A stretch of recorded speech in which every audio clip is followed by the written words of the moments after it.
Good morning everyone. We will continue our lesson about table and line graphs, tabel dan diagram garis. This is the new chapter for us. You can find on your workbook page 83 until 92. You can open your workbook, okay, page 83 first. And for your information, for for this chapter, some parts we already learned in mathematics lessons.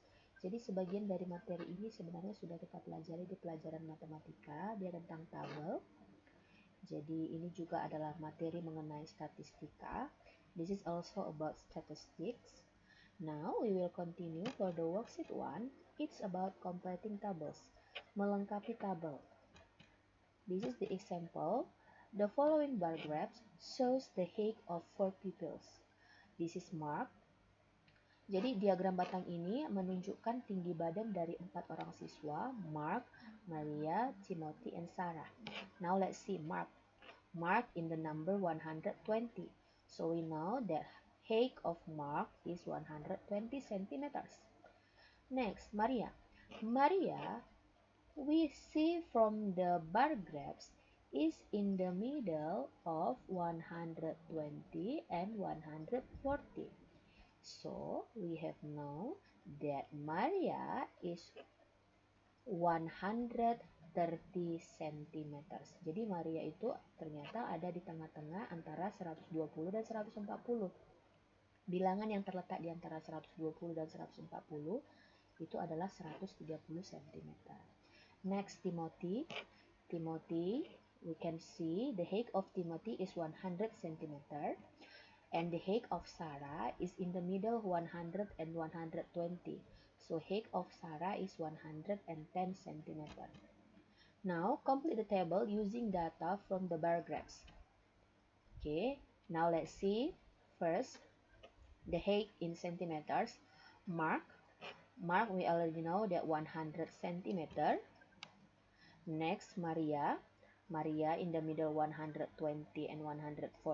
So it means Maria 130 centimeters. Next, Timothy 100 centimeters. And also Sarah in the middle 100 and 120. So Sarah has 110 centimeters. Okay, so that's all about the sample of completing tables. Jadi ini adalah contoh mengenai cara melengkapi tabel. We only see from the data that have been shown. Jadi kita hanya tinggal lihat data yang sudah diberikan. For number 2, you can see the number of boys and girls in each school, then write in the table. Ya, jadi untuk nomor yang kedua, itu kamu hanya tinggal lihat saja jumlah anak laki-laki dan anak perempuan yang ada di setiap sekolah. Setelah itu tinggal kamu pindahkan dan kamu tuliskan di dalam tabel yang sudah disediakan. Next, we continue for the second worksheet, reading, interpreting, and using tables. Example, a shop sold candy and ice cream. The information below shows the number of, this is candy ya, candy and ice cream in the last 3 days. Jadi sebuah toko menjual permen dan es krim. Nah, hasil penjualan permen dan es krim itu, in the Monday, candy 15, ice cream 28. Tuesday, we can see the number of candy and ice cream, and also in Wednesday. Now let's see, complete the table. This is the table. Types of food, we know that is candy and ice cream. Now let's see in the Monday. How many candy and how many ice cream that in the shop? We see. They have 15 candy and 28 ice cream. Now in the Tuesday, also same. Find how many candy and ice cream. Candy 30 and ice cream 25.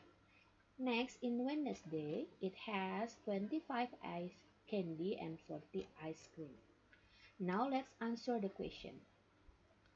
On which day the shop sold the most candy? Pada hari apa toko tersebut menjual permen paling banyak? So we have to see from the part of candy, from Monday until Tuesday, which one is the most selling. Dari hari Senin sampai hari Rabu, jumlah permen paling banyak terjual atau paling besar, we can see 30. 30 is in the Tuesday.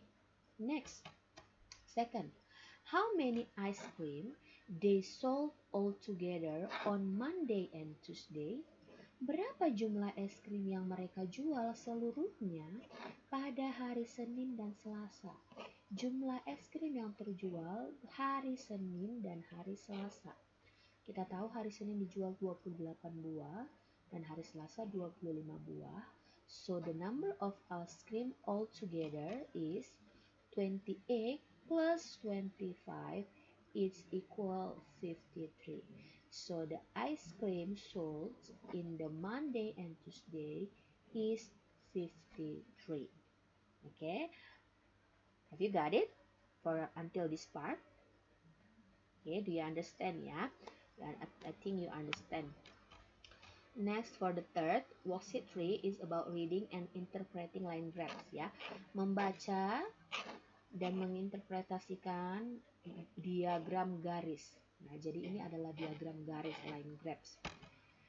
Example, the line graph below show the sale of music CDs by a shop in per month.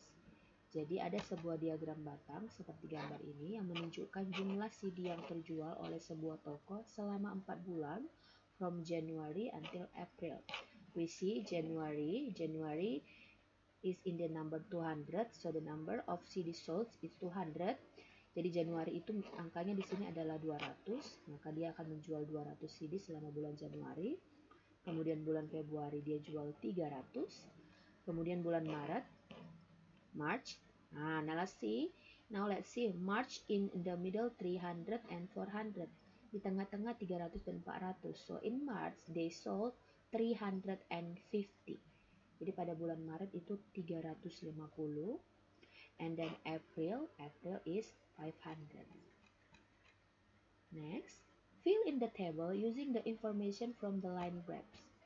Nah, kita tinggal isi saja tabelnya dari diagram batang yang tadi sudah kita lihat. Kita dapat bahwa in January 200, February 300, March 350, and April 500. Now, let's answer the question. How many CDs sold in March? Berapa banyak CD yang terjual pada bulan Maret? The answer is yes, 350. Next, what was the increase in the number of CDs sold from January to February?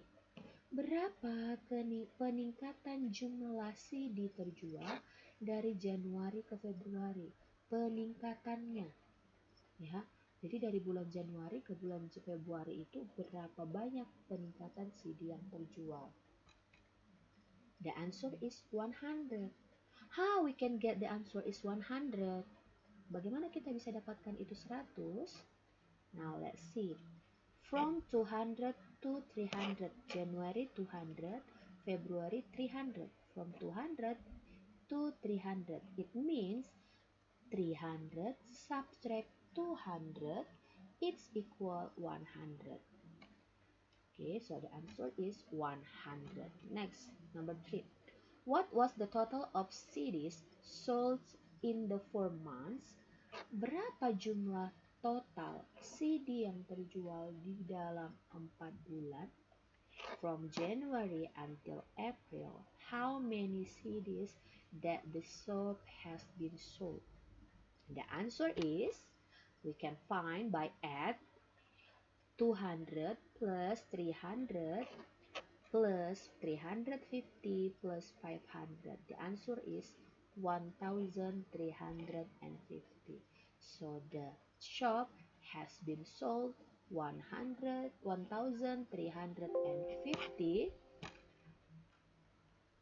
CDs in the 4 months. Okay. Now you can do your workbook page 83 until 92. Okay, I think that's all about our learn today about table and line graphs. Thank you.